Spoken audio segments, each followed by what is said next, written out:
So about 8 years ago today, a colleague gave me this book excerpt called Men of Metal, Eyewitness Accounts of Humanoid Robots, that came in Esquire magazine. And so I had a class to plan for, and of course I sat down and read it. What else are you going to do? It's about these near-miss traffic accidents that keep happening on rainy nights in Oxford, England. Near-miss because just as things are about to go catastrophic, bright lights show up, strange noises, and suddenly the car is back on the road and safe. And it doesn't happen just to one person, it happens to a bunch of people. This guy starts investigating it, a journalist, and he's got this great snarky, cynical attitude, but he's talking to people and he's seeing evidence and he starts to get compelled a little bit. He's like wondering, well, maybe there's something to this. There are these weird footprints that he finds, there's a pattern to the incidents, and most tellingly, he finds this car part at one of the accident scenes, a tailpipe from a Mini Cooper, and there were no Mini Coopers involved in these accidents.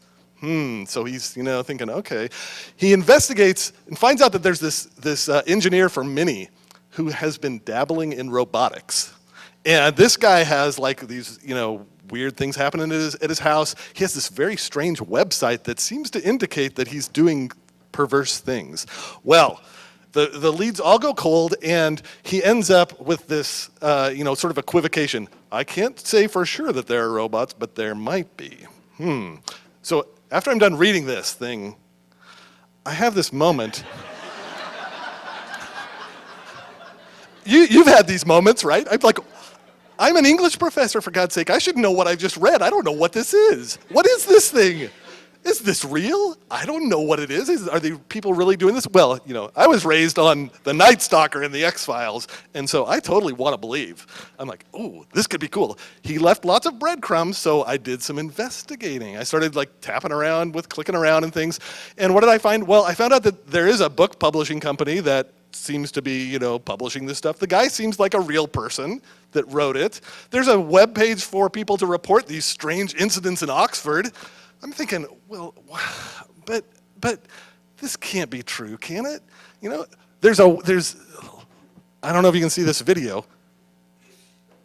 Look, yeah, it's this robot catching a car. Holy moly, this is 2 years before YouTube, right? This video, I'm thinking there's got to be chatter about this. People are going to talk about this online. Oh yeah, all over the place. All the forums are just buzzing. It's a hoax. No, it's real. There's a video. Yeah, but the video's shadows are wrong. It's like the Zapruder film in JFK or something like that.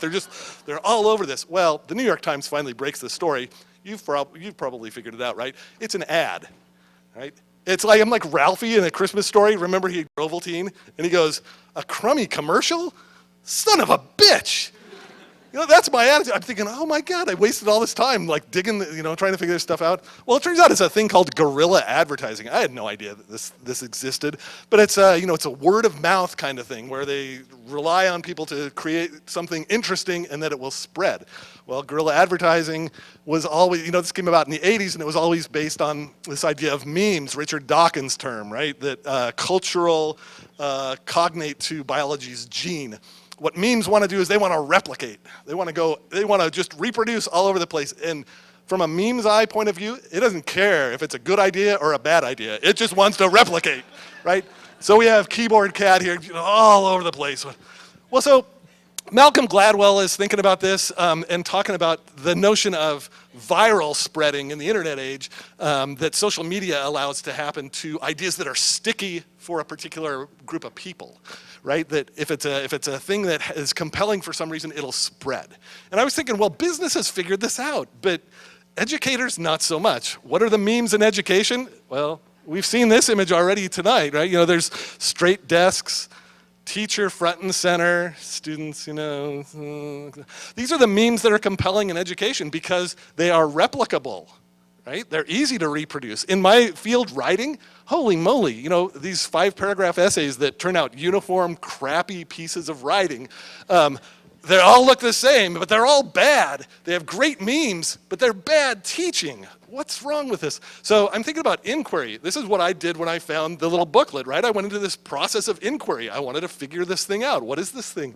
Students have those same kind of WTF moments all the time, but we don't give them an opportunity to figure it out. Inquiry is messy. It doesn't have a nice little pattern. It goes all over the place. So our task as educators is to figure out, how do we give the good teaching that goes with inquiry way better memes than it has right now? Thank you.